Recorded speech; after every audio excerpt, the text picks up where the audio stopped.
అందరికీ నమస్కారం. ప్రభుత్వ పథకాల అప్డేట్స్ ముఖ్యంగా రైతు భరోసాకు సంబంధించి మీకు రైతు భరోసా అమలయ్యేటట్లు మీ అకౌంట్లో రైతు భరోసా డబ్బులు పడే వరకు మన ఛానల్లో మీ డౌట్స్ మొత్తం క్లియర్ చేస్తూ వీడియోస్ అయితే వస్తుంటాయి. తప్పకుండా సబ్స్క్రైబ్ చేసుకోండి, వీడియోస్ అయితే లైక్ చేస్తుండండి. ఇక వివరణలోకి వెళ్తే తెలంగాణలో రైతు భరోసా మార్గదర్శకాలు అయితే వచ్చేసాయి. ఇక ఇంతకుముందు అయితే ధరణి ఉండేది. ధరణి బదులు ఇప్పుడు భూభారతి పోర్టల్ని తీసుకొచ్చింది తెలంగాణ ప్రభుత్వం. ఈ భూభారతిలో నమోదైన విస్తీర్ణం ఆధారంగా మీ అకౌంట్లో రైతు భరోసా డబ్బులు అయితే పడతాయి. మరి సాగుకు అంటే వ్యవసాయ యోగ్యమైన భూములన్నిటికీ ఈ రైతు భరోసా సాయం అయితే అందుతుంది. దీనికి సంబంధించి ఆర్ఎఫ్ఆర్ అంటే పోడు భూముల పట్టాదారులు కూడా ఈసారి రైతు భరోసా అయితే పడుతుంది. మరి ఈ రైతు భరోసాకు సంబంధించి జనవరి 16వ తేదీ నుంచి అంటే పండుగ వెళ్ళిన తెల్లారి నుంచి జనవరి 16 నుంచి 20 వరకు రైతు భరోసా సర్వే అయితే ప్రతి పంట పొలంలోకి అగ్రికల్చర్ ఆఫీసర్లకు తర్వాత ఇతర డిపార్ట్మెంట్ ఆఫీసర్లు వెళ్ళి ఎక్కడెక్కడ ఏ ఏ పొలాల్లో ఏ భూముల్లో ఏ పంటలు వేశారు, ఏ భూముల్లో పంటలు వేయలేదు, మరి ఏ భూములు పంటలకు అనుకూలంగా లేవు అనేటువంటి సర్వే అయితే జనవరి 16 నుంచి 20వ తేదీ వరకు ఈ రైతు భరోసా సర్వే చేస్తున్నారు. దీని మీద తెలంగాణ ప్రభుత్వం కీలక ఆదేశాలు అయితే జారీ చేసింది. ఇక 21 నుంచి 24 వరకు గ్రామాల్లో గ్రామ సభలు నిర్వహించి ఆ గ్రామ సభల్లో రైతు భరోసాకు అర్హులెవరు, తర్వాత రైతు భరోసాకు ఎవరు అర్హులు కాదు, ఏ భూములకు రైతు భరోసా అవకాశం ఉంది, ఏ భూములకు రైతు భరోసాకు అర్హత లేవు అనేటువంటిది గ్రామ సభలు పెట్టి గ్రామ సభల్లో నిర్ధారిస్తారని చెప్పేసి ఇక్కడ ప్రభుత్వం అయితే ప్రకటించడం జరిగింది. అంటే జనవరి 16 నుంచి 20వ తేదీ వరకు పంట పొలాల్లో రైతు భరోసా సర్వేని అగ్రికల్చర్ ఏఓలు ఇతర అగ్రికల్చర్ డిపార్ట్మెంట్ సిబ్బంది అయితే సర్వే చేస్తారు. ఇక 21 నుంచి 24 వరకు గ్రామ సభల్లో రైతు భరోసాకు అర్హులెవరు అనర్హులెవరు అనేటువంటి అంశాలని గుర్తించి లిస్టు పెడతారని చెప్పేసి ఇక్కడ ప్రభుత్వం కీలకంగా ప్రకటించింది. ఇది ముఖ్యమైన అప్డేట్. ఇక కొత్తగా ల్యాండ్ కొనుక్కొని పాస్బుక్లు వచ్చి మరి ఇప్పుడు కొత్తగా రైతు భరోసా కోసం అప్లై చేసుకోవాలంటే ఇంతవరకు ప్రభుత్వం అయితే రైతు భరోసాకు అప్లై చేసుకోవడానికి ఆప్షన్ అయితే ఇవ్వలేదు. కాబట్టి వెంటనే ఆప్షన్ కూడా ఇవ్వాలని చెప్పేసి ఇక్కడ తెలంగాణ ప్రజలందరూ కూడా కోరుతున్నారు. సరే, ఏది ఏమైనా రైతన్నలకు కాంగ్రెస్ సర్కార్ అయితే గురించి చెప్పింది. ఎప్పుడెప్పుడు అని ఎదురు చూస్తున్న రైతు భరోసాపై వ్యవసాయ శాఖ అయితే కీలక ఆదేశాలు అయితే చేసింది. ఈ నెల 26 నుంచి అంటే 26 వరకు గ్రామ సభలు నిర్వహిస్తారు. తర్వాత 28 నుంచి ఖచ్చితంగా అకౌంట్లో పడే అవకాశం ఉంది. ఎకరాకి 12,000 ఇస్తారు.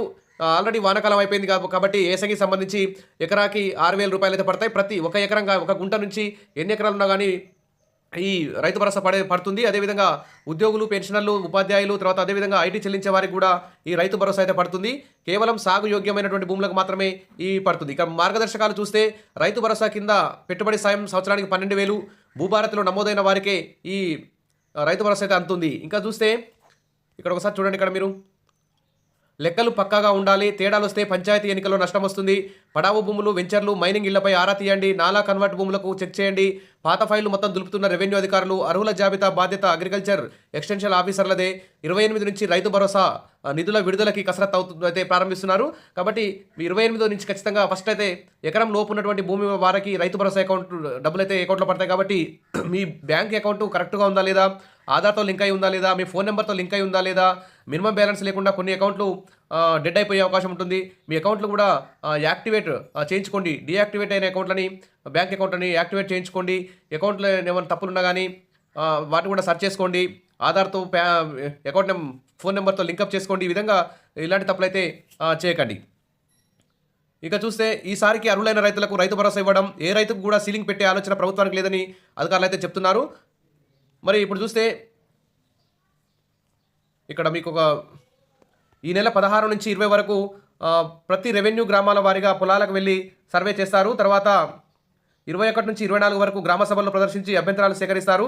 తర్వాత వాటిని పరిశీలించి ఆమోదిస్తారు. సాగు యోగ్యం కాని భూముల జాబితాను పోర్టల్లో మళ్ళీ కంప్యూటర్లో అప్లోడ్ చేస్తారు. ఈ రైతు భరోసా సర్వే పూర్తయిన తర్వాత ఇక రైతుల అకౌంట్లో అయితే 28 నుంచి అయితే అకౌంట్లో రైతు భరోసా డబ్బులు అయితే పడతాయి. తెలుగులో రైతు భరోసా ఉత్తర్వులు ఈసారి ప్రభుత్వం ఆల్రెడీ ప్రకటించింది.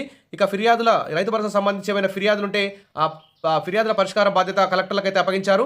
ఒకవేళ మీ భూమికి రైతు భరోసా రాకుంటే వెంటనే మన ఛానల్లో కామెంట్ సెక్షన్లో పెట్టండి. దానికి సంబంధించి డౌట్ మొత్తం క్లారిఫై చేద్దాం. ఏం చేస్తే మీకు రైతు భరోసా వస్తుంది, ఎక్కడ ఎవరిని సంప్రదించాలి, మరి దీని మీద కూడా ఒక టోల్ ఫ్రీ నెంబర్ కూడా విడుదల చేస్తే బాగుంటుంది. రైతులు ఒకే అధికారుల చుట్టూ ఆఫీసుల చుట్టూ తిరగకుండా ఆ టోల్ ఫ్రీ నెంబర్ని కూడా విడుదల చేస్తే బాగుంటుందని చెప్పి వ్యవసాయదారులందరూ కూడా కోరుకుంటున్నారు.